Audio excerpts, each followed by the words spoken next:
Gravar. Muito bem, agora estamos gravando. Vamos começar então. Vamos começar a falar de ciência de dados. Uh, a área ciência de dados, então ciência de dados ela surgiu assim como o próprio BI, né, Business Intelligence, inteligência de negócio. São palavras, são termos ou são buzzwords que são buzzwords de mercado, né? Então o auge do que se começou a falar nesses termos de ciência de dados foi lá 2010, 2011, 2012. Foi ali que começou o frenesi a respeito de ciência de dados. E é muito engraçado que tem uma coluna na Forbes que se chamava, né, Data Science, What's the Half-Life of a Buzzword? Então, a ciência de dados, qual é a vida útil, né, de uma buzzword, ou de uma palavra de moda, né? E aí já se comentava desde aquela época, e isso virou meio que um meme, né, na área, e uma brincadeira conjunta, tanto na academia quanto na indústria, de que existe mais ou menos um consenso sobre a falta de consenso com relação a uma definição clara do que seria ciência de dados. Então, daqui a pouquinho a gente vai ver algumas definições formais, mas saibam já que foram tantas definições e surgiu de uma maneira tão diversa, seja na academia, seja na indústria, que por muito tempo isso virou um meme, né, do que realmente é ciência de dados e o que não é, e até hoje existe muita confusão a respeito disso.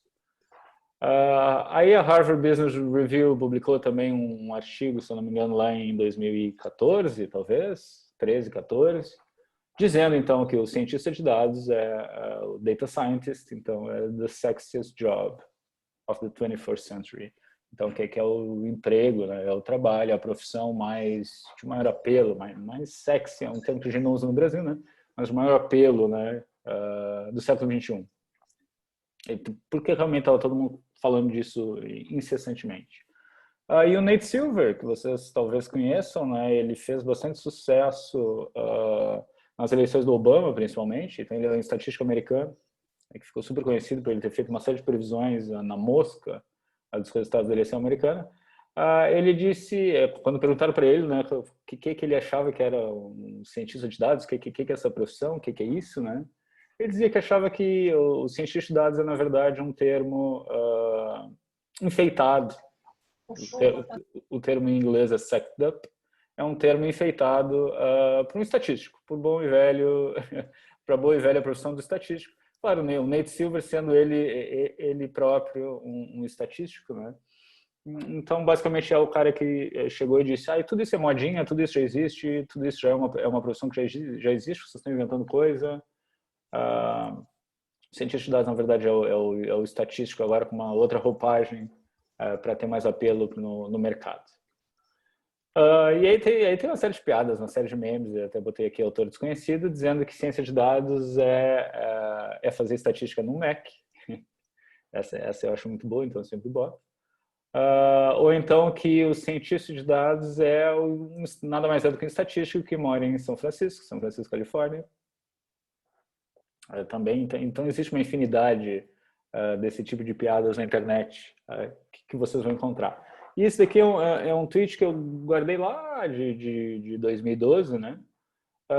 Mas que, na minha opinião, é uma definição sensacional. A ideia, sabe-se lá de quem surgiu, se foi mesmo de Josh Wills aqui, ou se ele copiou de alguém.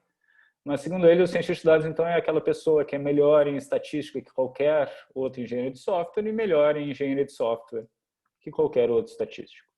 Então, aqui a gente já começa a ter uma ideia das skills que estão por trás, das skills que são importantes para definir o que é um cientista de dados ou o que um cientista de dados faz, né? Então, é um cara que tem uma super base em computação, em engenharia de software, e aqui na profissão engenheiro de software, né, não necessariamente um curso de graduação em engenharia de software que nem a gente tem na PUC, né, mas pode ser o cara de sistemas de informação, pode ser o cara de ciência, não interessa, é o cara com uma base forte em computação e que sabe programar e sabe as técnicas e metodologias por trás de engenharia de software, mas que sabe também muito de estatística. Então, a palavra estatística aqui, a profissão, o estatístico, aparece o tempo todo na definição do que é um cientista de dados. Mas aí, para seguir a aula de memes, né? Essa é a aula com memes, já que a gente tem que, como é que usar uma linguagem jovem para dar aula e chamar a atenção do nosso aluno, por que diabos que todo mundo agora quer ser cientista de dados, né? Não sei se é o caso de vocês, mas se vocês fazem estágios em empresas e assim por diante, certamente você já deve ter ouvido falar alguém dizendo que quer se formar, que quer se especializar em ciência de dados, porque quer aplicar para as vagas de ciência de dados que tem, de cientista de dados que tem em todas as empresas agora. Mas por quê? Por que o frenesi agora? Por que todo mundo quer isso, né? Antes até da gente definir formalmente ciência de dados. Algumas explicações, mas as mais fáceis são as seguintes, né? Muito se falou dos unicórnios, talvez vocês já tenham ouvido falar que a analogia do que o cientista de dados é um unicórnio, então é esse animal que todo mundo conhece, mas ninguém nunca viu, né? Obviamente por ser um animal místico, né? Que na prática não existe.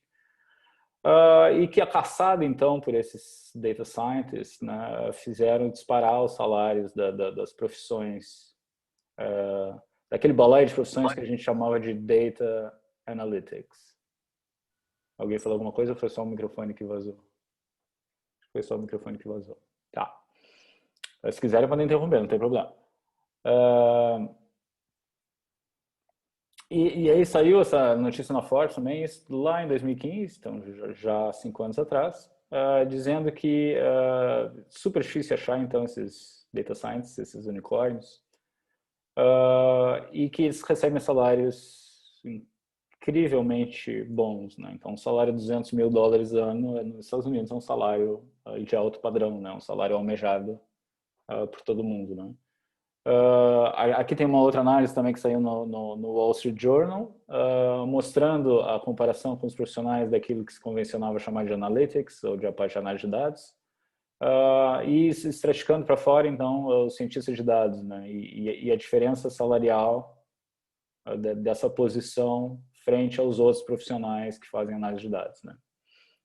De acordo com a experiência, estratificado por experiência aqui, né? Até 3 anos, de 4 a 8 e mais de 9 anos, né? E aí eu fui, hoje, na verdade, eu entrei no site, esse site aqui que vocês podem consultar se vocês quiserem, que é um site que faz surveys, pesquisas com pessoas, né, e muitas pessoas respondem, nos Estados Unidos. Então a última atualização disso daqui foi no dia 9 de agosto agora desse ano, uns dias atrás, que dia é hoje? 13. Dizendo que o salário médio reportado, uma média então de 5.200 pessoas que responderam, com relação a uma position, né, uma posição de emprego de data scientist, é um salário de $121 mil ano. $121.579, o salário médio, né? Incluindo, e eu uso aqui os benefícios mais comuns que esses caras recebem, costumam receber, inclusive, associação em academias, né? Gym memberships. E isso é muito interessante, se você parar para pensar, $121 mil ano, isso daqui é um salário de $10 mil mês. Não sei se algum de vocês já foi para os Estados Unidos, ou já teve contato com alguém que trabalha nos Estados Unidos. Um salário hoje, $10 mil mês nos Estados Unidos, é um salário super, super bom. Ok, então a gente já sabe porque que todo mundo quer ser um cientista de dados, porque paga bem, né? E todo mundo quer ganhar bem. Eu também quero ganhar bem, quem não quer ganhar bem, né? Mas o que diabos é formalmente ciência de dados? Então aqui a gente volta para os memes. Vários memes bons de várias épocas diferentes, né? A maioria desses memes volta e meia eles voltam, né? Essas mesmas fotos com outras explicações. Mas tem coisas muito boas aqui, como você quer me dizer então que ciência de dados é mais do que uma buzzword, né? Mais do que uma palavra da moda. Sim, eu quero convencer vocês também nessa aula que ciência de dados é mais do que isso. E já aproveitando para fazer a propaganda de que o curso de graduação, então bacharelado em ciência de dados e inteligência artificial da PUC, vai começar no primeiro semestre do ano que vem, 2021. Começa um curso de graduação, então 4 anos. Um curso chamado, então, Bacharelado em Ciência de Dados e Inteligência Artificial. E aí tem outras coisas legais aqui, né? Bem-vindo ao lado negro da ciência, que é a ciência de dados.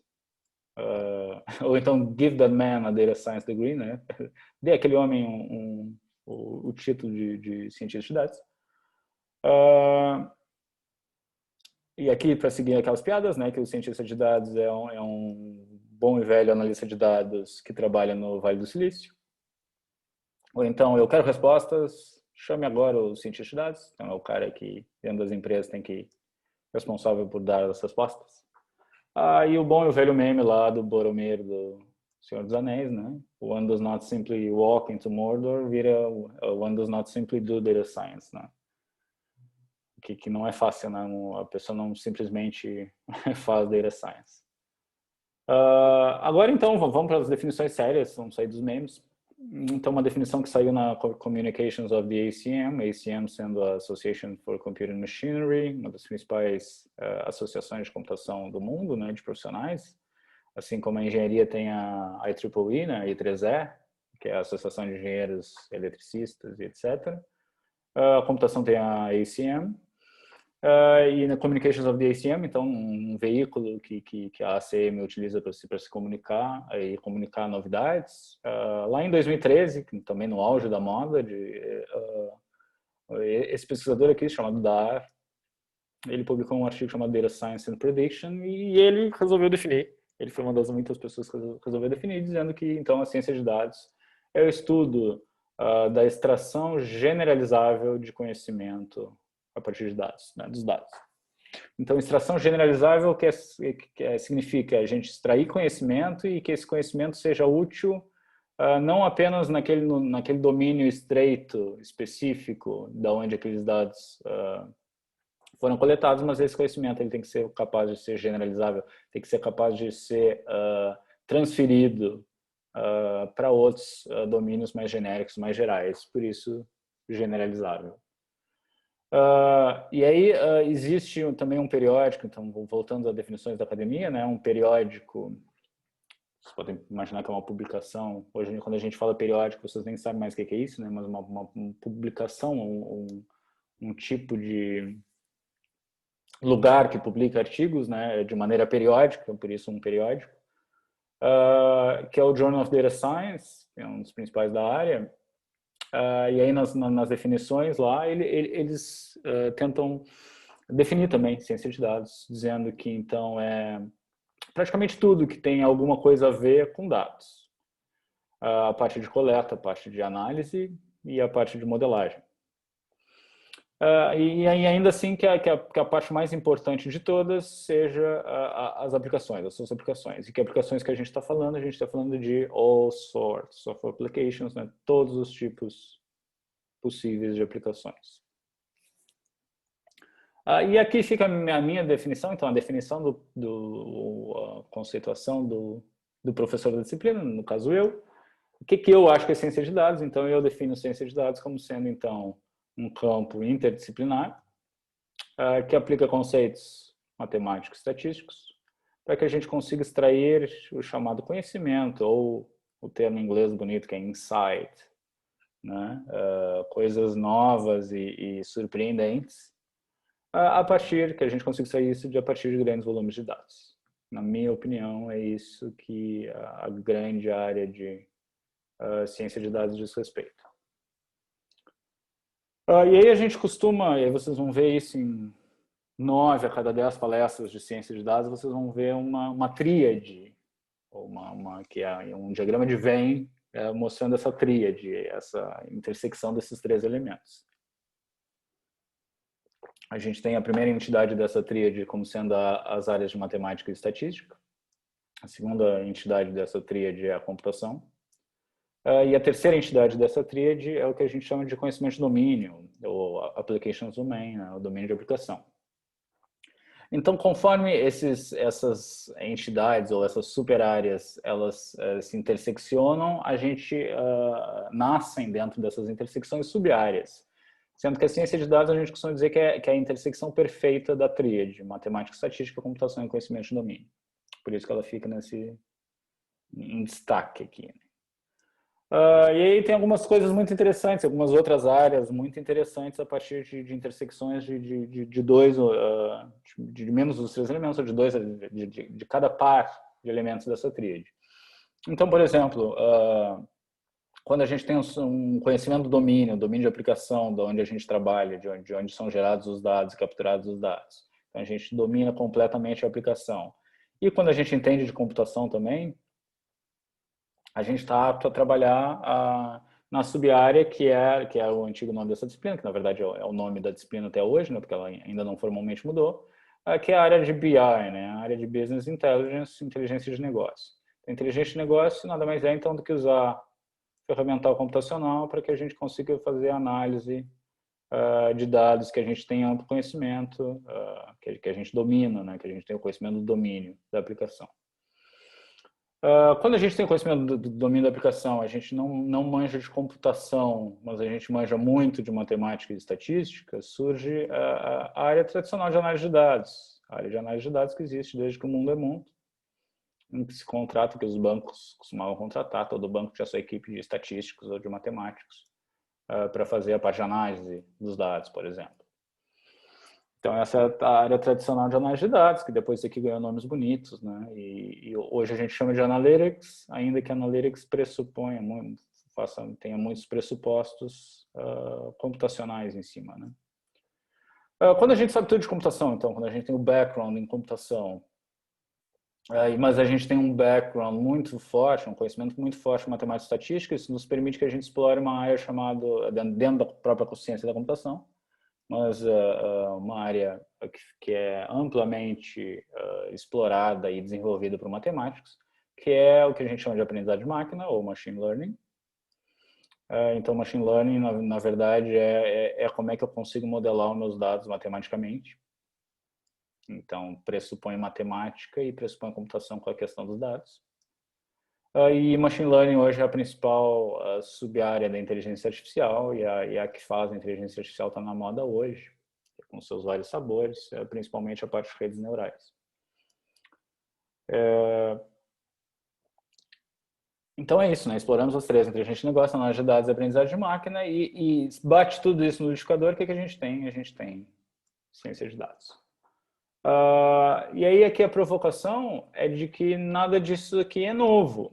O que eu quero dizer com isso, né? Bom, os principais avanços da matemática e estatística, então a gente costuma dizer que a matemática e estatística, ou aquilo que existe de mais avançado, está razoavelmente estável desde o século XVIII, talvez. Então, assim, desde os 1700 e alguma coisa, a matemática e estatística é ainda como a gente conhece hoje, né? A computação é uma área que se desenvolve a cada ano, as novidades são muito mais rápidas que matemática e estatística, mas o core da computação, daquilo que a gente entende por computação, daquilo que a gente precisa entender com computação, também é algo estável, é algo ali que dos anos 60, 70, estourando nos anos 80 ali se estabilizou e tudo que vem em cima hoje não são grandes revoluções, né? São apenas modificações incrementais. E conhecimento de domínio, uma vez que a gente conhece os dados, ok, a gente tem o conhecimento do negócio, que a gente dizia antigamente, né? O conhecimento do domínio, se não for um negócio, se for a área científica, e isso daqui é relativamente estável. Então, se a gente tinha os três elementos da tríade, se a gente tem isso há muito tempo, por que ciência de dados demorou? Foi explodir só em 2010? Aí vocês podem me dizer, não, mas e a parte de aprendizagem de máquina, de machine learning, isso não é uma coisa super nova? Aí eu digo para vocês também que a maioria dos grandes algoritmos, ou das grandes novidades algorítmicas, são dos anos 80. Então, muita coisa dos anos 60, 70, a própria parte de redes neurais, toda a teoria bonita é dos anos 80 e os principais algoritmos. Teve alguma coisa no final dos anos 90 e início dos anos 2000, mas nada muito drástico. Nada que justificasse a ciência de dados só despontar em 2010, 2011, 2012 e assim por diante. Então, por que tudo isso demorou? Porque, na verdade, a ciência de dados ela foi explodir devido ao que a gente chama de quatro principais catalisadores, né? ou reagentes nessa química aí que fez explodir a ciência de dados. Quais são esses quatro? Isso vocês têm que ter, e vocês devem ter bem em mente, né? O primeiro deles, e o principal, a possibilidade da interconectividade em massa, né? A interconectividade humana, o fato de a gente estar conectado a qualquer outro ser humano no planeta de maneira fácil, principalmente por causa da World Wide Web, ou, em termos leigos, por causa da internet. E hoje, isso vai além ainda, e isso a gente começa a falar de IoT também, né? De internet das coisas, e a interconectividade, e a conectividade não só entre pessoas, mas entre máquinas e aparelhos e dispositivos. Segundo catalisador, e obviamente sem ele a gente não teria nada, a questão dos dados, ou a questão do chamado Big Data, grandes volumes de dados, né? A interconectividade nos permite, então, que a gente troque dados e compartilhe dados. E obviamente, que não adianta só a gente ter a interconectividade, a possibilidade, mas pensando que a web é uma coisa jovem, né, ali de 94, 93, 94, 95, quando ela se estabelece a nível mundial, e depois ela vai estourar no início dos anos 2000, ali 2003, 2004, 2005 também com a banda larga. Então, no momento que aumenta a capacidade de conexão, a gente começa a compartilhar e a trocar muito mais dados. E para que a gente consiga manipular esse grande volume de dados que agora a gente consiga trocar, a gente precisa de duas coisas essenciais. Poder computacional para processar esses dados. Isso a gente tem hoje, até de maneira transparente, se a gente quiser, com a chamada nuvem, com servidores, data centers, clusters. Hoje está na moda muito usar GPUs ou TPUs, as unidades de processamento que processam tensores, né?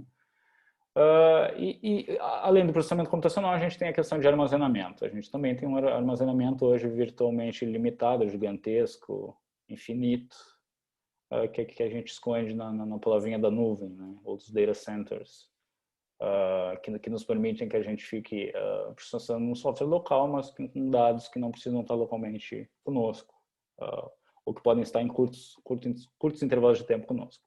Então, com esses quatro principais elementos, só com esses quatro principais elementos que a gente consegue ter uma área como a ciência de dados, né? Que é fazer, então, descobrir conhecimento generalizável a partir de grandes volumes de dados. Sem exatamente o conjunto desses quatro e sem o estado da tecnologia desses quatro estarem avançado o suficiente, por isso que a gente não tinha ciência de dados enquanto área, mas no momento que agora a gente tem uma web rápida e fibra ótica e conexões assombrosas, processamento e armazenamento de dados descomunal e infinito, exagerando, né? Com a grande troca em cima dos dados, a gente consegue ter uma área como a ciência de dados.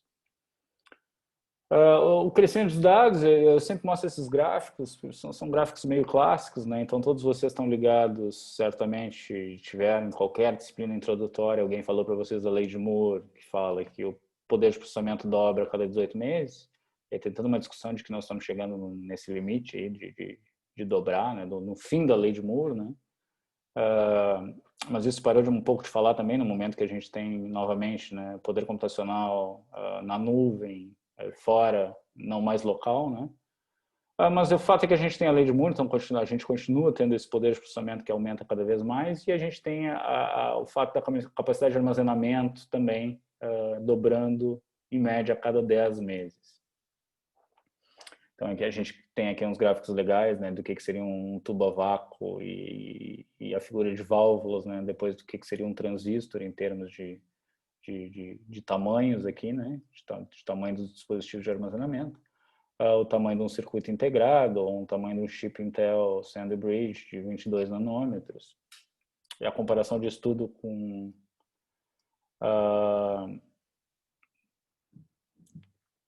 um micrômetro, que eu acho que né, que é o tamanho de uma bactéria, e de como que a gente pode extrapolar isso e imaginar que num futuro breve a gente caminha para um armazenamento possível no tamanho atômico, né? Vocês certamente já viram vários experimentos arrojados, então, de pesquisadores que tentam armazenar informações e grandes volumes de dados em fitas de DNA, e isso já se conseguiu fazer. É claro que hoje o custo disso é um absurdo, então é válido enquanto experimento conceitual para verificação da ideia, mas hoje isso não é viável mercadologicamente, mas no momento que a gente consegue armazenar grandes volumes de dados em DNA, aí a gente vai poder exagerar ainda mais, né, de que a gente tem poder de armazenamento infinito, né, ilimitado. E a questão do crescimento dos dados, né? A gente pode abordar a questão do crescimento dos dados sob dois pontos de vista, né? O ponto de vista original dessa disciplina, que era o ponto de vista de inteligente negócio, de BI,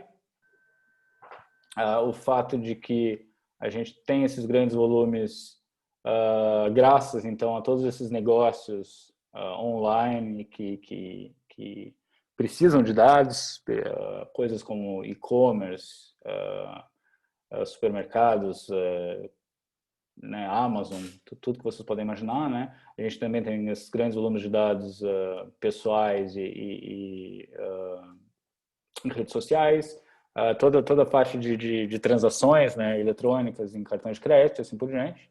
Na medida que então os computadores estão mais baratos, são poderosos, a gente tem esse grande poder computacional, a gente tem a nuvem e tudo mais, e que tem a forte competição entre os negócios e que toda empresa agora ela quer ser uma empresa data-driven ou data-oriented, né? Porque sabe que estão justamente no grande volume de dados o potencial competitivo dessas empresas, acaba que naturalmente então a gente tem um crescimento gigantesco de dados disponível. Sob o ponto de vista científico também, né? Então pensem que, novamente, todo o poder computacional que a gente tem e a poder de armazenar esses dados, né? Hoje a gente tem o acelerador de partículas lá no CERN, que fica embaixo da França e da Suíça lá, que se diz que ele gera então 1 petabyte de dados por segundo nas simulações, né? Isso é um absurdo o volume de dados, né? O fato é que a gente tem dados coletados e armazenados a todo momento, né? Aqui eu botei terabyte hora, isso daqui a gente de repente é terabyte segundo e o acelerador é petabyte segundo, né? A gente tem coisas como sensores remotos em satélites, então tem toda a parte de astronomia, basicamente, no mundo hoje, que capta um volume absurdo de dados desses telescópios, né? Gigantescos. Então, aquela imagem que surgiu do buraco negro no ano passado foi um esforço muito graças à quantidade de dados que a gente conseguiu coletar para fazer aquelas reconstruções, né? Simulações científicas no todo, né, no geral, geram um grande volume de dados, geram terabytes de dados, né? Então, se a gente quer fazer simulações para fazer previsão de tempo, por exemplo, entender fenômenos climáticos, isso é um volume astronômico de dados, né? Projeto Genoma, se a gente quer catalogar então o genoma de espécies, o genoma humano e assim por diante. Tudo isso porque agora a ciência, os cientistas das mais diversas áreas, os geofísicos, os biólogos, enfim, todos os cientistas que vocês podem imaginar, começaram a se perguntar, então, já que a gente consegue agora gerar esse grande volume de dados e armazenar esses caras todos e processar, como é que a gente pode automaticamente classificar esses dados? Como é que a gente consegue agrupar esses dados conforme a relevância deles, para que a gente consiga, então, eventualmente formar novas hipóteses de fenômenos científicos, hipóteses desconhecidas, e validar ou refutar essas hipóteses, né? Dando aqui, então, o famoso conhecimento gerado e desejado, né, em qualquer área da ciência de dados. Então, seja nos negócios, mas seja também na ciência, né? Então, aqui a gente sai fora de BI e vai para ciência. E aí também um outro infográfico que vocês vão ver em 10 a cada 10 apresentações que falam de ciência de dados e principalmente de Big Data, né? Que é a quantidade de dados que é gerado na web, aqui no caso a cada 60 segundos. Então se fala em coisas como mais de 400 horas de vídeo sendo uploadado, né, subido para o YouTube, 700 mil horas de vídeos assistidos. Tudo a gente está falando em 60 segundos, né? 3,8 milhões de buscas, 350 mil tweets, 65 mil fotos para o Instagram, isso deve ser mais também, né? Então, tudo isso aqui são dados geralmente ali de 17, 18, 2019 no máximo, né? E aqui eu trouxe para vocês também do YouTube alguns dados que eu peguei nesse site que vocês estão verificando o link aí em cima, que diz que agora que a gente tem 700 horas de vídeo carregadas por minuto no YouTube, 1 bilhão de horas vistas por dia, né? 30 milhões de usuários ativos, 10 bilhões de vídeos vistos no dia. Isso é muita coisa. Então, tudo isso configura o que a gente chama de Big Data. Então, tudo isso nos mostra o que é a tal da Big Data. E sempre que vocês forem ver de Big Data, e tem que ficar claro, essa disciplina não é uma disciplina de Big Data, né? A gente quer que a disciplina que seja de Big Data é a disciplina que hoje é a implementação de sistemas de banco de dados, que está na certificação. A gente quer migrar para que nessa disciplina, então, seja apresentado todo o ecossistema então, de Big Data, as principais ferramentas e métodos e algoritmos. Mas sempre que a gente fala de Big Data, se fala um determinado número de Vs. Né? Em algum momento eram 2 Vs, passou para 3 Vs, se fala em 4 Vs, já há quem diga que são 5, 6 ou 7 Vs. Mas eu gostei de ficar em 4 Vs só. E os 4 Vs que eu gosto de falar são da questão de volume. Então, é Big Data se eu tenho grande volume de dados. Então, aqui a gente está falando de tamanho. Só é Big Data se eu tenho V de velocidade. Então, os dados mudam, os dados vêm em streams, né? Então, eu tenho streaming de dados, e esse streaming não precisa ser só numa plataforma de streaming de vídeo, né? Isso aqui a gente pode estar falando em mídias sociais, em tweets, mas são sempre dados que estão chegando e estão chegando em velocidade, em volume e velocidade. Esses dados, eles têm variedade. Então, hoje na web, a gente não tem mais um tipo exclusivo de dados, não são só hiperlinks, nem são só textos, a gente tem variedade de dados. Esses dados podem ser imagens, podem ser GIFs, podem ser vídeos, podem ser músicas, né, áudio e assim por diante. Então, a gente tem diferentes formatos de dados vindos de diferentes fontes. E a gente tem a questão de veracidade. Então, todos esses dados, hoje a gente vive no chamado mundo das fake news, né? Existe um grande volume de dados, mas existe também toda uma incerteza da veracidade desses dados, né? O quanto que é confiável, o quanto que não é, o quanto que o dado está correto e o quanto que ele não está. São os 4 Vs que são associados sempre que a gente fala de Big Data. E aí eu trago também por curiosidade que vocês gostam de saber. Segundo o Natan, aqui tem alguém que mandou um emoji de uma cara de sono no chat. Um jeito muito bom de não ficar com sono, né, é vocês participando. Eu trago sempre um pouco de etimologia para vocês, para quem é curioso e quer saber o porquê das coisas, né? E aí vocês sabem que todos esses termos que a gente tem para falar de dados, gigabytes, terabytes, petabytes e assim por diante, tudo é montado em cima de bytes. Então a gente tem gigabytes, a gente já está falando 10 a 9 bytes. Então, a gente tem kbytes 10 na 3, a gente tem megabytes 10 na 6, gigabytes 10 na 9. Então 10 na 9, giga é o termo do latim, é um termo que vem do latim para a palavra gigante. Tera já é um termo que vem do grego e é para a palavra monstro, né? Então é sempre alusão à monstruosidade, à quantidade, ao volume de dados, né? Então a gente hoje está acostumado a falar em terabytes livremente, quem trabalha no mercado, na parte de dados, está acostumado também a falar de petabytes, certamente. Então todos os próximos prefixos são prefixos ou do grego ou do latim para os números 5, 6, 7 e 8. Que na verdade é sempre em cima já de kbytes, né? Então kbytes é 10 na 3, se eu tenho 10 na 3 na 5, aí eu tenho 10 na 15, né? Que é petabytes. Então petabytes, peta é o termo do grego para 5, o hex é o termo do grego para 6, e aí depois a gente faz um shift do grego para o latim. Para zeta, que é 10 na 21, então o zeta é o termo do latim para 7, e iota, que é 10 na 24, é o termo do latim para 8. Sempre a gente pulando então de 1000 em 1000 bytes.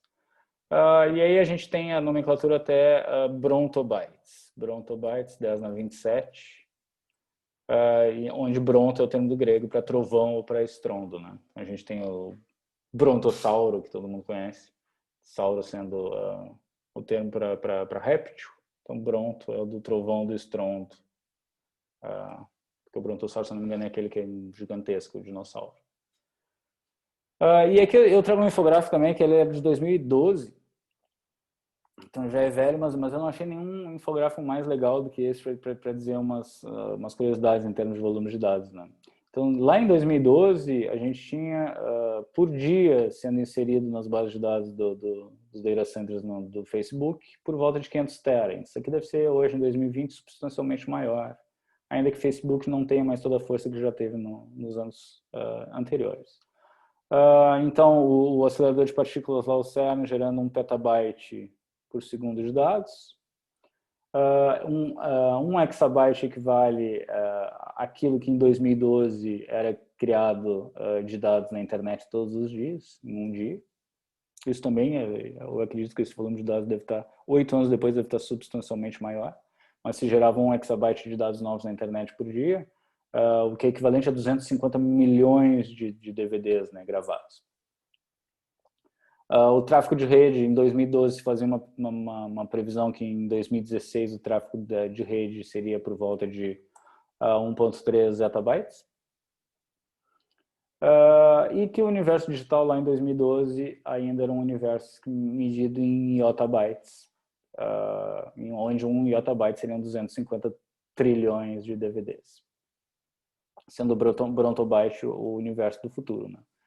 Já se falou em 2012 também que yottabytes era o que os cientistas de dados falavam que existia de dados que eram analisados pelas grandes agências de inteligência americanas, né? Por exemplo, a NSA e o FBI, né? O FBI.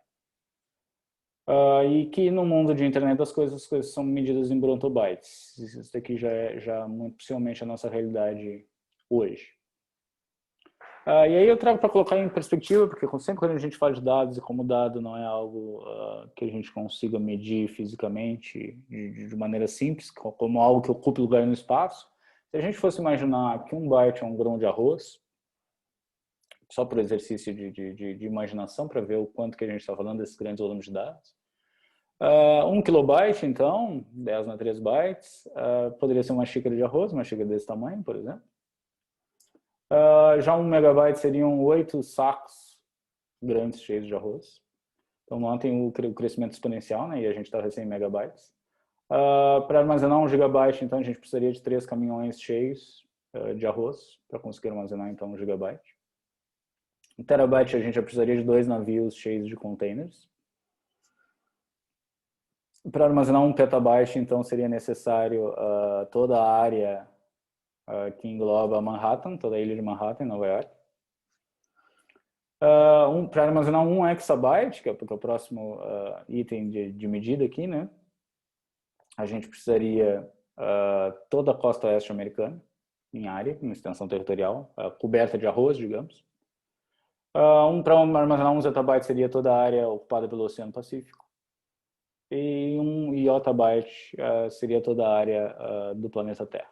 Então, só para vocês verem como essas coisas crescem de um grão de arroz para a área do planeta inteiro, né? E aqui a gente nem está falando em brontobytes ainda.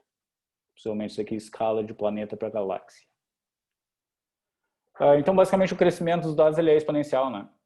Então, ele vai seguir uma curva bonita dessas daqui, uma curva de crescimento exponencial que vocês estão acostumados. O problema é que a gente costuma dizer que, mesmo com todo o avanço tecnológico e algoritmo e de ferramentas, a nossa capacidade de fazer algo com os dados, de processar os dados e de analisar os dados, ela cresce linearmente, com uma inclinação baixa aqui, né? Esse linearmente desse gráfico eu ainda acho muito otimista. O que acontece é que conforme vai passando o tempo, né, com esse crescimento linear baixo, que é a nossa capacidade de analisar os dados, e os crescimentos dos dados em si, esse gap aqui, ele vai sendo, essa distância, ele é cada vez maior, né? Exponencialmente cada vez maior. E aqui que é o mundo de Big Data, né? É aqui que se insere. Então a gente tem grandes volumes de dados e com uma baixa capacidade de processar esses dados. Então a gente tem muitos dados, a gente gera muitos dados, mas a gente sempre tem que entender o que interessa, né? Então saber que os dados existem é uma coisa, mas conseguir fazer bom uso deles, e eu já diria conseguir fazer qualquer uso deles, já é outra coisa bem diferente, por causa do data gap. E aí, claro, tem toda uma provocação, né? Se um ser humano consegue analisar todos esses dados, evidentemente que não. E que a grande maioria dos dados nunca é analisado. E hoje esse é o grande gargalo, é a grande dificuldade da área e é aquilo que está todo mundo trabalhando e todo mundo tentando atacar enquanto área de pesquisa ciência de dados. Pelo fato de que a informação, aquilo que é útil, aquilo que pode ser o diferencial competitivo da empresa ou aquilo que pode ser a grande descoberta científica numa área, num domínio científico, a informação pode estar escondida nos dados. Então, se está escondida nessa montanha gigantesca, né, se é uma agulha no palheiro, como é que a gente vai achar? A gente tem que ter mecanismos cada vez mais potentes, precisos, para conseguir varrer esse grande volume de dados e tentar achar essa informação, tentar achar a pepita de ouro no meio dos minerais. E aí, porque é difícil, e aí, essa é a frase que mais a gente se depara, né? Se você parar para pensar, então, se o volume de dados é tão grande para a gente procurar e fazer análise e tirar conclusões, de que adianta, por exemplo, a gente saber amanhã que no dia de hoje iria chover, né? Ou seja, se ao processar todos os dados que a gente tem de hoje pela manhã para tentar entender se vai chover pela tarde ou não, se a gente demora mais de um dia para processar, isso não vai nos adiantar, né? Não adianta nada amanhã a gente saber que hoje ia chover, porque a gente já sabe de qualquer jeito, né? Já se passou a janela temporal onde a informação era útil. E aí existe todo o ecossistema de Big Data, e ele é gigantesco, né? Mas que está aí, está envolvido para que a gente consiga explorar e extrair e tentar analisar um pouco dessa avalanche de dados que a gente tem. Então, coisas como o Hadoop, como o Apache Spark, vocês já devem ter ouvido falar, mas tem o ecossistema, ele é gigantesco, né? E ele cresce, ele muda todo dia. A gente não vai focar em nenhum dessas ferramentas desse ecossistema, porque, de novo, não é uma disciplina de Big Data. Mas, certamente, para que vocês se tornem cientistas de dados, vocês vão ter que ter contato com esse ferramental todo. E aí, chegando agora para o final daquilo que eu queria apresentar para vocês sobre ciência de dados, a gente costuma dizer que existe uma pirâmide de elementos que são abordados em ciência de dados e que aqui estão categorizados nesses elementos. E de acordo com a posição que a gente está nessa pirâmide, a gente tem profissões diferentes associadas. Então, por exemplo, a gente tem toda a parte de coleta de dados. Então, a parte de coleta de dados envolve, então, a parte de instrumentação, entender o domínio de aplicação e saber como se instrumentalizar para que a gente faça log dos dados ou para que a gente capture o que vem de sensores, o que a gente tem de dados externos, o que a gente tem de dados gerados pelo usuário, e para que a gente consiga fazer scripts, desenvolver scripts para começar a coletar esses dados. A gente costuma dizer que um desenvolvedor aqui, um desenvolvedor com alguma expertise no domínio de aplicação, resolve essa parte. Conforme a gente sobe um pouquinho nessa pirâmide, a gente vai ter a parte de movimentar esses dados e de armazenar esses dados. Então, como é que a gente constrói um data flow que seja confiável para que a gente movimente esses dados? A infraestrutura que a gente vai precisar ter, né, o tipo de infraestrutura e os tipos de ferramentas para a gente armazenar esses dados, os pipelines, os mecanismos de extração de ETL, extração, transformação, carga, que a gente vai ver mais adiante na disciplina.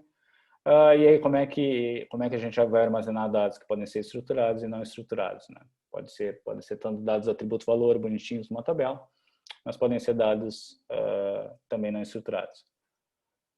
Vídeos, imagens, texto e assim por diante. E aí, quando a gente sobe nisso, no momento que a gente tem esses dados, a gente precisa explorar esses dados e transformar esses dados. Tem toda a parte de limpeza, então limpar para ficar só com aquilo que interessa. Então, a parte de preparação e limpeza. E, eventualmente, detecção de anomalias, né? Isso aqui pode ser aquilo que a gente quer fazer na tarefa inteira. Aí, no momento que a gente tem essa parte, chega a próxima parte, que a gente chama de aggregate, ou a parte de agregação e a parte de rotulação, digamos assim, label. Aqui entra o que a gente chama de analytics, então tentar entender os dados, tentar entender métricas, ver os dados de maneira quantitativa aí no formato de métricas. E aqui entra também a parte de como é que eu agrego segmento, vejo métricas agregadas ou por segmentos, e como é que eu gero features e como é que eu gero training data, dados de treinamento que vão alimentar os meus algoritmos, que vão vir nas próximas partes da pirâmide.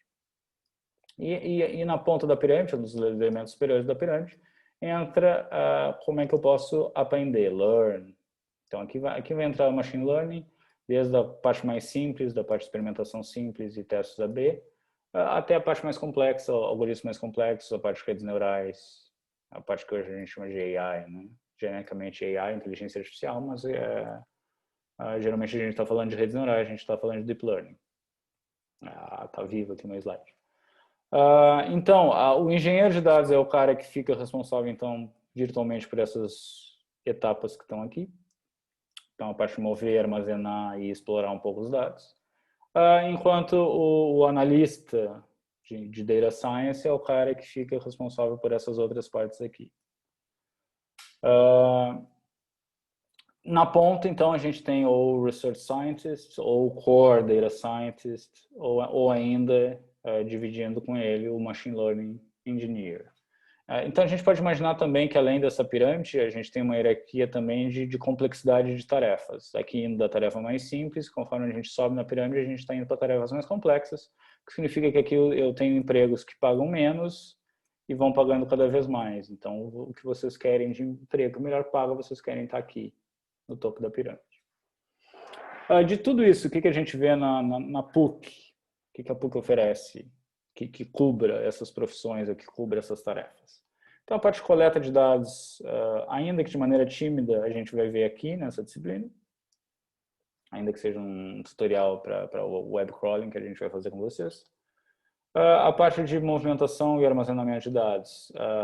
Aqui entra a parte de infraestrutura de Big Data, então a gente delega isso aqui para a disciplina de Big Data da certificação de estudos, que hoje ela é a implementação de sistemas de banco de dados. Eu não sei o quanto que essa disciplina está entrando bem na parte de ecossistema de Big Data, mas é lá que vocês deveriam ter o primeiro contato, pelo menos com coisas como Hadoop e Spark, e NoSQL e assim por diante. A parte de exploração de dados e transformação de dados, bem pouquinho a gente vai ver aqui na disciplina, um pouquinho de análise para processamento de dados, mas se vê mais uma disciplina chamada KDD, ou Descoberta de Conhecimento de Banco de Dados, que o nosso programa de pós-graduação em Ciência da Computação oferece. Então, essa parte aqui é visto mais a nível de pós-graduação já. Essa parte de aggregate, de analytics, métricas e tudo mais, a gente vê nessa disciplina. Então, tudo que eu falar sobre data warehousing, eu estou falando aqui, eu estou falando nesse nível. Então, muito pouco daqui, um pouquinho de ETL aqui, mas muito aqui. Então, nessas 3 caixas aqui tem coisas quando a gente for falar de data warehouse, que é o nosso tópico da semana que vem. Essa parte aqui da pirâmide, então, algoritmos simples de aprendizagem de máquina, a gente vê aqui alguns poucos. Tem uma disciplina de Machine Learning, aprendizagem de máquina no nosso programa de pós também, que sou eu que ministro. E vocês veem bem pouquinho também, até onde eu sei, ou muito light, nas 2 disciplinas que é para ser aprendizagem de máquina no SI, que é a SGBD e tópicos avançados, injeção de dados. E, por fim, a parte de IA, a parte de Deep Learning, é a disciplina de redes neurais profundas, que sou eu professor também, que é uma disciplina do programa de pós também, mas que está no GPG, né? Aquele programa que vocês podem cursar a disciplina como crédito eletivo. Então, basicamente, a PUC consegue atuar de maneira competente em todas essas áreas e, obviamente, quando a gente tiver o nosso bacharelado no ano que vem, que vai começar em ciência de dados e IA, toda essa pirâmide vai ser vista com detalhes pelos 4 anos de curso. E nessa disciplina a gente vai exercitar o que a gente chama de 2 cenários data-driven, né? 2 cenários orientados a dados, que são justamente as 2 partes que a disciplina se divide. Ela se divide nos trabalhos, nas provas, e basicamente metade da disciplina é uma coisa e metade da disciplina é outra. Então a primeira parte da disciplina é entender o passado, que é aqui que a gente vai falar de data warehouse. E na segunda parte da disciplina, que é prever o futuro, ou modelar o passado para extrapolar para o futuro, e é aqui que a gente vai falar de data mining. Então, o passado aqui, nessa parte da pirâmide, e o futuro, digamos que nessa parte aqui, né? Claro que a gente vai se ater a algoritmos simples de aprendizagem de máquina nessa disciplina, então a gente vai ficar aqui, né, nesse nível da pirâmide. Para entender o passado, então, a gente vai ver na aula que vem em detalhes, né, a questão de eu ter uma variedade de dados de fontes heterogêneas, como é que eu jogo tudo isso para um espaço comum, como é que eu faço o chamado processo de ETL, extração, transformação em carga, para que eu carregue isso tudo, então, num repositório único, centralizado, ainda que não precise atualmente ser fisicamente centralizado, mas com uma visão unitária, que é o Data Warehouse. E como é que a partir disso, então, eu faço para ter aqueles dashboards bonitos que a gente vê em tudo que é ferramenta, aqui, por exemplo, o Power BI, ou aqui na disciplina a gente vai ver o Tableau, para que a gente entenda, então, por exemplo, se eu estou utilizando os dados da minha empresa para eu saber o quanto que eu estou vendendo, a minha margem de lucro, meu custo, meus custos, quanto que eu gasto com funcionários e assim por diante, em dashboards, então, como é que eu tenho a visualização, como é que eu uso os dados para eu entender o meu negócio, para eu entender virtualmente o passado, já que todos os meus dados são reflexos de coisas do passado, das transações daquilo que eu vendi e não daquilo que eu vou vender, por exemplo. E a parte 2, então, a parte de Data Mining, a segunda parte da disciplina, prever o futuro. Prever o futuro, ou modelar o futuro, ou interpolar e extrapolar. A gente pode sair, pegar os dados, tirar do repositório central e jogar, então, para esses algoritmos de aprendizagem de máquina, sejam eles tão simples ou tão complexos quanto for, para que a gente consiga saber, então, dado um comportamento histórico assim, eu sei que se eu extrapolar isso para o futuro, eu vou ter uma previsão de vendas, por exemplo, né, nesse sentido aqui, nesses dois time steps do futuro. Então, aqui é a nossa bola de cristal, a nossa ferramenta que vai permitir predições com alguma precisão. A gente vai estudar nessa segunda parte da disciplina, a parte de data mining, ou mineração de dados. Com mineração de dados, então, a gente vai conseguir descobrir padrões, a gente vai conseguir classificar dados em categorias que já existiam ou que não existiam, a gente vai entender, a gente vai clusterizar, segmentar e assim por diante, né? A gente vai modelar, seja de maneira preditiva ou descritiva. Pode ser modelagem preditiva, que é prever o futuro, ou descritiva, que é descrever tendências. E só para fechar, agora sim, agora eu juro que é para fechar, depois eu só vou fazer algumas perguntas para você sobre algumas questões de matemática. Aplicações de ciência de dados, e é claro que todas as aplicações que eu trouxe aqui, na verdade, são aplicações da inteligência artificial, a inteligência artificial enquanto parte ou elemento dessa grande área de ciência de dados. Então, todos vocês já devem ter visto que IBM Watson, né? A IBM colocou o Watson para jogar o Jeopardy, que é o jogo de perguntas e respostas, aí conseguiu ganhar. Ou todos devem ter visto também o AlphaGo, que ganhou o jogo de Go, que é esse xadrez sofisticado aqui, que ganhou do Lee Sedol, que era o campeão coreano, né? Então, a inteligência artificial ganhando num jogo de tabuleiro que ninguém imaginava que era possível uma inteligência artificial conseguir jogar e ganhar. E o próprio GP3, que até um colega de vocês mencionou na aula passada, que é essa inteligência artificial que consegue, que é o que a gente chama de um language model, né? Um modelo de linguagem, ela consegue gerar texto. Então, se fizer uma pergunta para ela, ou se tu alimentar ela com um pouco de texto, ela consegue completar os textos, né?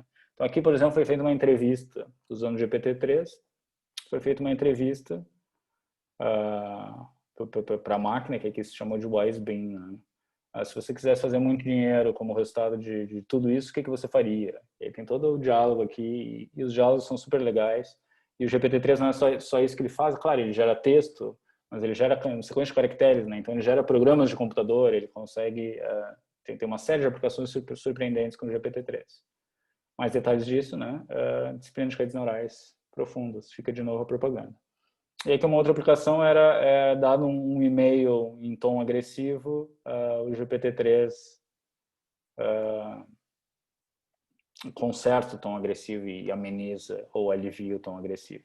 Depois dê uma olhada nesses exemplos e outros exemplos na internet que são muito legais. Era isso que eu queria falar de introdução à ciência de dados e de motivação para vocês.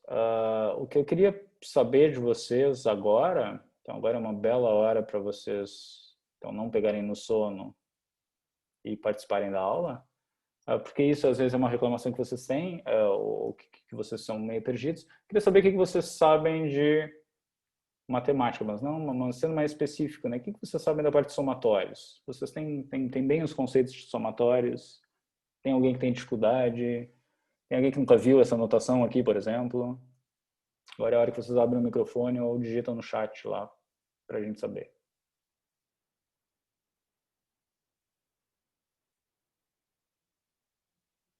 Tem um momento que a gente tem que dar 15 segundos, porque ninguém quer falar nada. Tempo.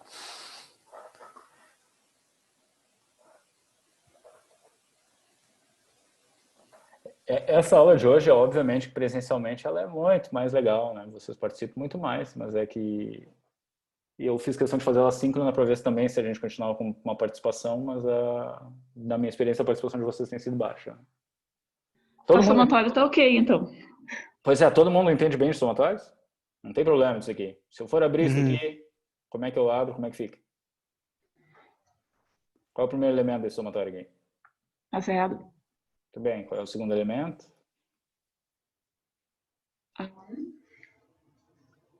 Qual é o último elemento?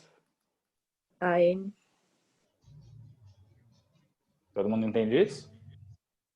Então aqui fica por cima do meu escrito, né? 0 mais A1 mais A2, mas até a n menos 1, até um AN, onde o n aqui, parametrizável, eu delimito um limite superior. Então eu tenho o meu indexador, é só o indexador que varia, aqui ele está variando de 0 a n, os indexadores em somatório sempre variam, o passo é sempre de 1 em 1, é sempre um passo inteiro. Então já que vocês sabem, me expandam esse somatório aqui. Alguém que não seja a Débora, já que a Débora eu tenho certeza que sabe, me diga esse somatório expandido aqui. Pelo menos 3 ou 4 termos e o termo final.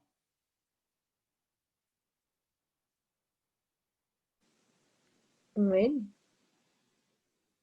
Um N. Então vamos lá, N. Qual é o segundo termo?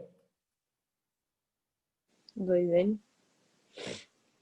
Qual é o terceiro termo? 3N? Muito bem, aqui vocês ficam possessos. Tá, e aí acaba quando? Qual é o último termo? NN? N ao quadrado. Muito bem. E esse somatório? 0.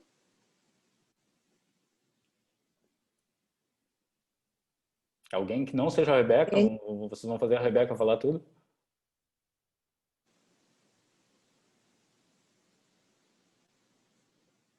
E aí? N, já que ninguém falou. Já que ninguém falou nada, vai ser a Rebeca. N. E o segundo? 2N, eu não me lembro. Agora eu parei de prestar atenção, daí eu comecei a... Qual é o próximo?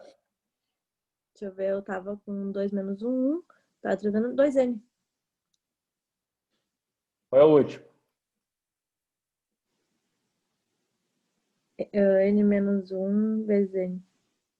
Isso, então a gente tem N ao quadrado menos N. Isso aí. Esse daqui, alguém? Que não a Rebeca?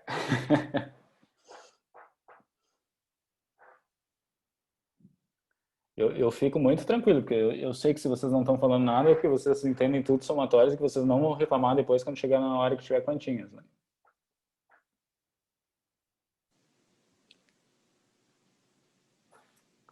Beleza. Então, expandindo esse cara aqui é 1/6, 1/3 até 1/100. E esse daqui era o último que eu ia falar. Esse daqui é um cara que vai aparecer, na verdade vai aparecer uma conta bonita, que vai ter uma raiz quadrada aqui de alguém assim. E depois a gente vai entender quem é A, quem é B. Mas vai acontecer coisas como esse cara aqui. Então aqui vocês têm que saber que é 1 menos B1 ao quadrado.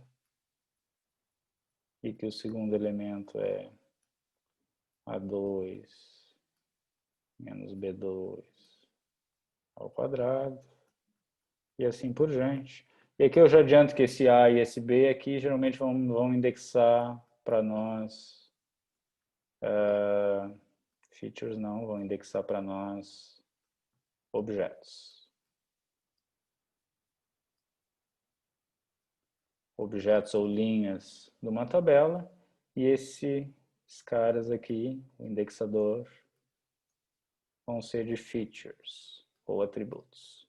Não se preocupe com isso aqui a gente vai voltar depois. Mas só para que vocês saibam que toda a formalização dos problemas e dos algoritmos da parte de aprendizado envolve caras como esse daqui. Geralmente quem fez mais disciplinas de matemática, às vezes o pessoal de engenharia de software, mas certamente o pessoal do CC tem mais facilidade, o pessoal de SI que tem menos contato, às vezes tem um bloqueio com a matemática, costuma torcer o nariz para isso daqui. Mas o objetivo é que vocês deem uma olhada com calma nessa parte de somatórios. Fala. Dante não quer falar? Não? Só abriu o microfone. Fechou o microfone. Muito bem. Dúvidas, pessoal? Dúvidas gerais da aula? Comentários? Qualquer coisa? O que vocês querem falar? Querem falar alguma coisa?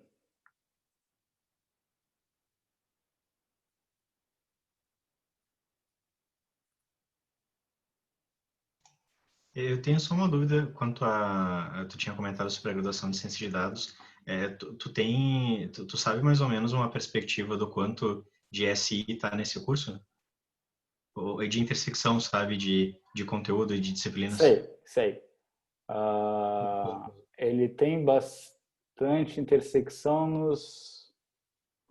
nos 3 primeiros semestres. Então, nos 3 primeiros semestres, esse bacharelado de ciência de dados tem alguma intersecção forte com o CC, mas também um pouco com SI e um pouco com ES. Acho que a maior intersecção é com o CC, mas tem também com SI e com ES.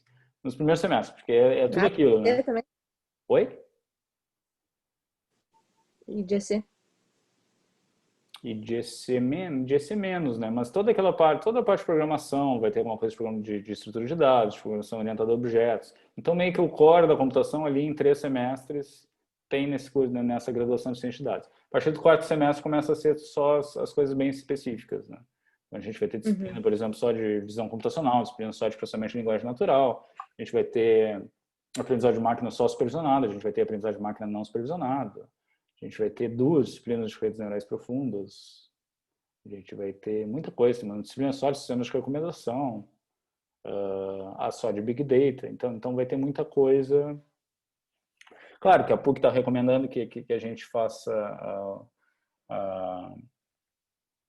que seja compartilhado, né? Que tenha esse compartilhamento entre disciplinas de diferentes cursos. Mas tem todas as disciplinas que são específicas do curso e elas começam todas a partir do 4º semestre. Mas os 3 primeiros semestres eles são bem, ainda que tenham uma disciplina ou outra um pouquinho diferente, são bem de core da computação que possivelmente vocês vão conseguir aproveitar, né? Para aqueles que querem mudar de curso. Que a maioria de vocês, o problema de vocês é que a maioria de vocês está, sei lá, no 7º semestre aqui, né? 6º. 9º. Às vezes mais, né? Então fica difícil de motivar para vocês mudarem de curso. Mas só para que fique a mensagem de que a PUC está caminhando então para ter mais um curso de computação e agora um inteiro em ciência de dados e IA. O nome ficou ciência de dados e inteligência artificial. Eu achei bem interessante, sim. Se tivesse aberto isso antes. É a pena, né? Eu luto, desde 2014 eu luto para criar esse curso, né? A gente conseguiu convencer. Finalmente. Eu nem sabia que a criação desse curso antes de tu falar. Eu tinha ouvido falar do currículo da engenharia da computação que ia mudar, mas eu não sabia que ia adicionar outro curso de informática. Agora a gente vai começar a fazer as propagandas, porque já aceitaram para começar no início do ano que vem. Bom, agora até o reitor, quando fala, o reitor fala em ciência de dados, né? Então, acho que a gente conseguiu catequizar agora, né? A cadeira é muito complicado na PUC, até o SGBD era para ter trocado de nome há muito tempo também, né? Sim, pelo menos 2 anos. E uma época eu fui bolsista do NEI e foi em 2018 ou 2017, não me lembro mais agora. E naquele momento ele estava pensando nas mudanças do currículo de engenharia de computação, que é mudar todo o currículo, e só agora que vai ser implementado. Cada mudança de currículo na PUC é toda uma coisa burocrática. Quanto às federais, isso é uma vantagem das federais. Eu não sou um defensor das federais no geral, eu acho que a PUC é muito mais organizada e bem estruturada. Mas as federais é muito simples mudar currículo e flexibilizar. A PUC é tudo tem que ter uma regra de transição e o currículo do aluno, encaixar o aluno, tudo tem que ser muito discutido com o aluno, e se o aluno quiser ficar no seu currículo antigo, ele tem o direito, então ele pode ficar. Sim, é bem Nas federais não, né? Nas federais eles te mudam o currículo e ou tu faz, né? Então por isso que é mais fácil. Mas na PUC tem que ser tudo mais dialogado, né?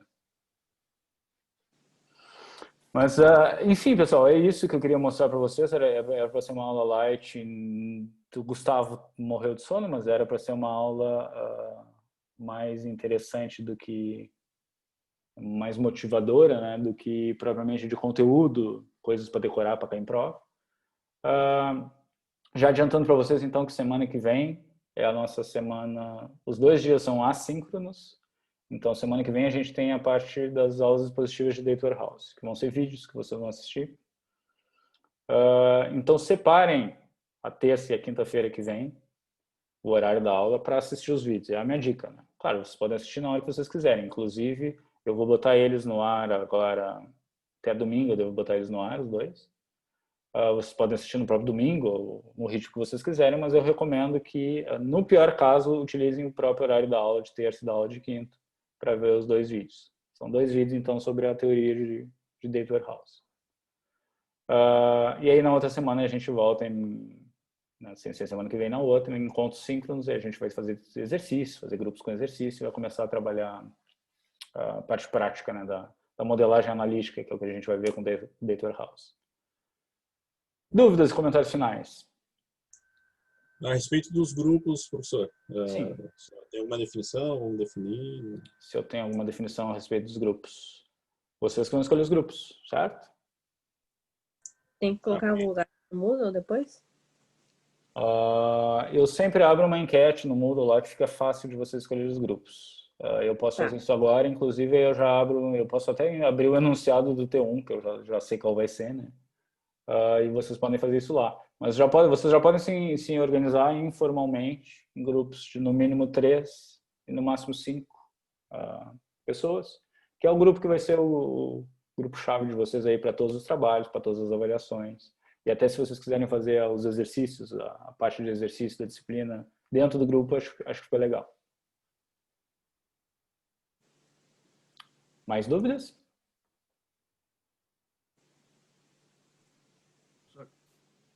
Diga.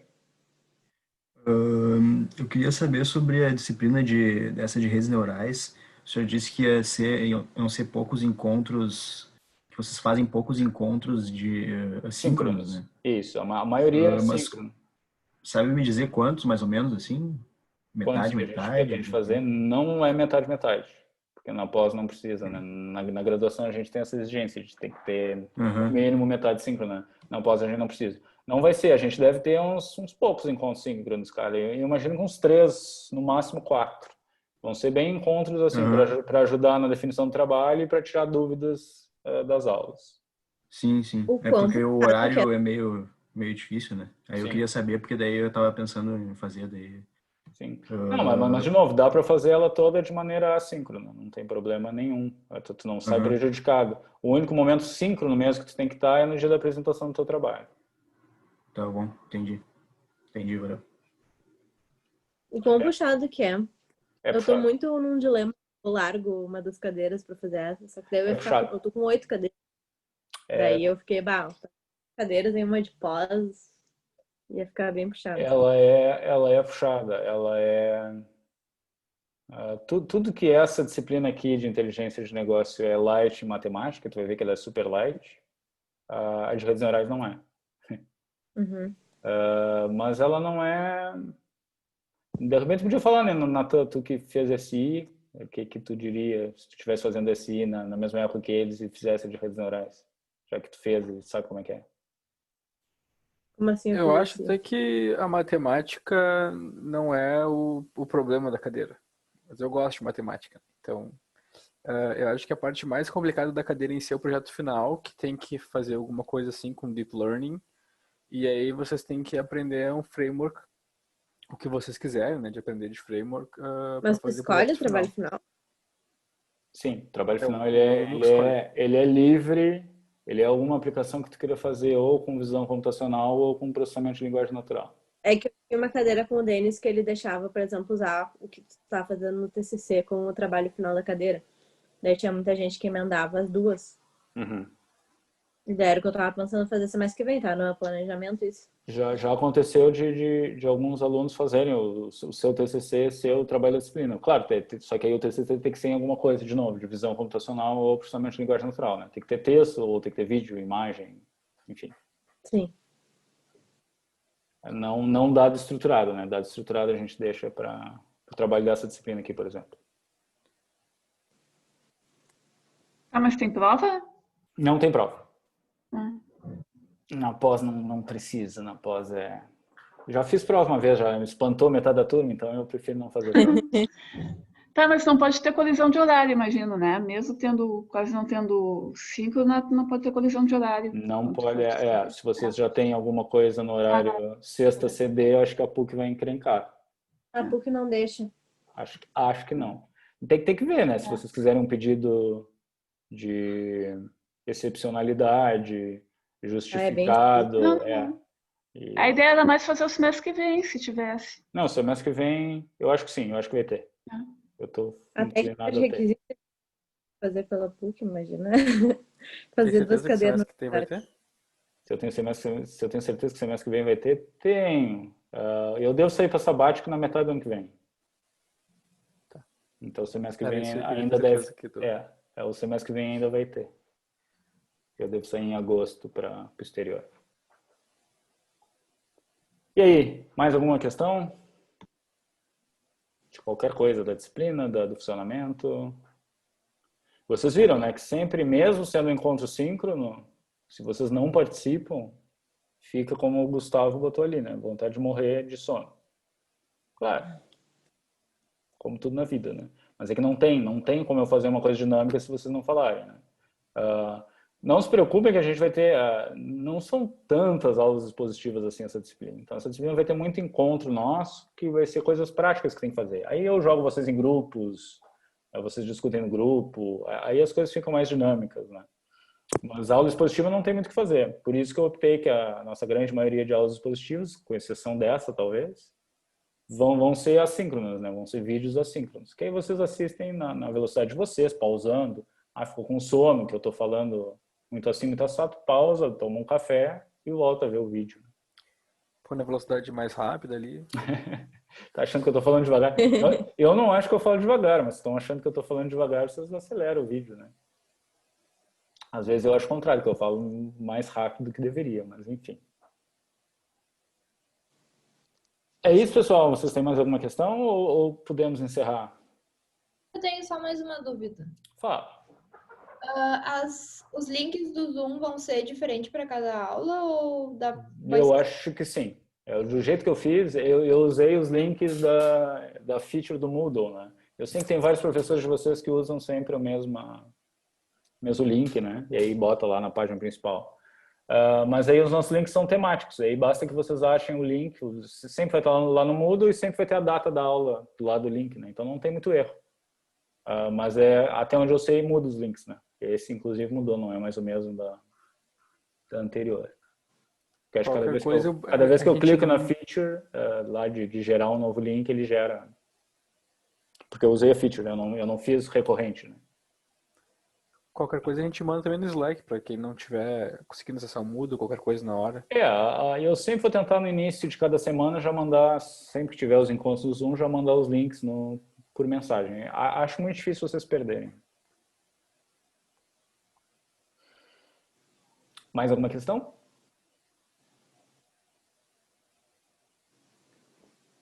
Então tá, pessoal. Obrigado pela presença de todos. Semana que vem, então... semana que vem, então, os encontros assíncronos. Separem para ver os vídeos. Mas não se preocupe que eu vou relembrar vocês. Vou mandar mensagem relembrando vocês, mandando os links dos vídeos. Um bom final de semana para vocês e bons estudos. Valeu. Valeu, pessoal. Boa noite. Um abraço. Boa noite. Não esquece de parar de gravar.